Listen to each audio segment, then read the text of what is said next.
O que muda com a PEC da blindagem? Entenda o texto que amplia proteções a parlamentares. Proposta amplia foro privilegiado, restringe processos criminais contra parlamentares e acrescenta voto secreto às decisões. A Câmara dos Deputados aprovaram o texto base da proposta de emenda à Constituição, PEC 321. Chama de PEC das prerrogativas pelos parlamentares e apelidada de PEC da blindagem. A proposta amplia proteções legais a parlamentares e dificulta a prisão e a abertura de processos criminais contra deputados e senadores que concluíram a análise e a PEC seguirá para análise no Senado. O novo texto conta com propostas de emendas nos artigos 53 e 102 da Constituição Federal.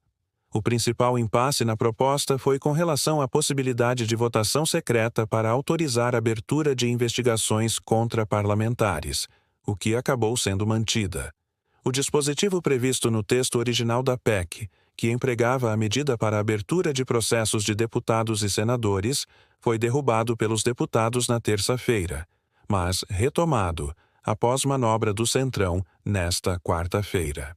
Confira os principais pontos e entenda como ficará a situação dos parlamentares se a PEC for aprovada. Autorização para a abertura de processo criminal. Como é?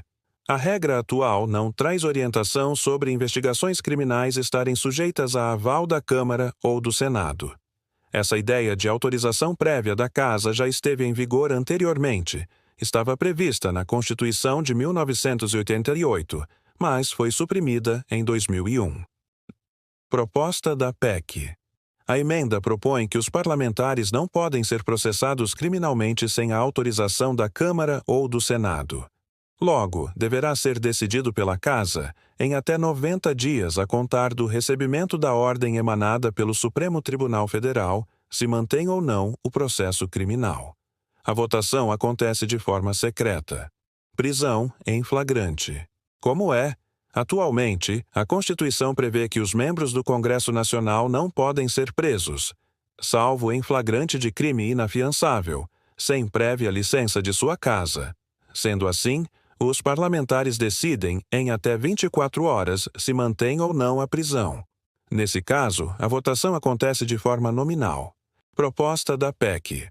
A proposta acompanha a Constituição, mas adiciona que no caso de flagrante de crime inafiançável, os parlamentares decidem em até 24 horas sobre a prisão e autorizam, ou não, a formação de culpa.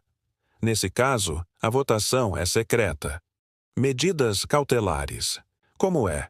A lei atual estabelece que deputados e senadores, desde a expedição do diploma, serão submetidos a julgamento perante o Supremo Tribunal Federal. Proposta da PEC. A nova emenda segue a Constituição e adiciona que os deputados e senadores em julgamento no STF somente serão alvos de medidas cautelares de natureza pessoal ou real dele provenientes. Ou seja, só serão alvo de medidas cautelares expedidas pelo Supremo, e não por instâncias inferiores da Justiça. Foro privilegiado. Como é? São julgados pelo Supremo Tribunal Federal nas infrações penais comuns o Presidente da República, o Vice-Presidente, os membros do Congresso Nacional, seus próprios ministros e o Procurador-Geral da República. Proposta da PEC.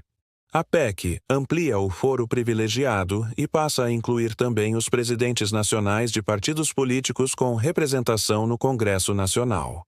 Quais são os próximos passos? Aprovada pela Câmara, a proposta segue para análise do Senado. Na Casa, o texto passará pela Comissão de Constituição e Justiça, CCJ, e pelo plenário, e, se aprovada pelos senadores, poderá ser promulgada diretamente pelo Congresso. Por ser PEC, o texto é promulgado, diferentemente dos projetos de lei, que são sancionados pelo Presidente da República e estão sujeitos a veto.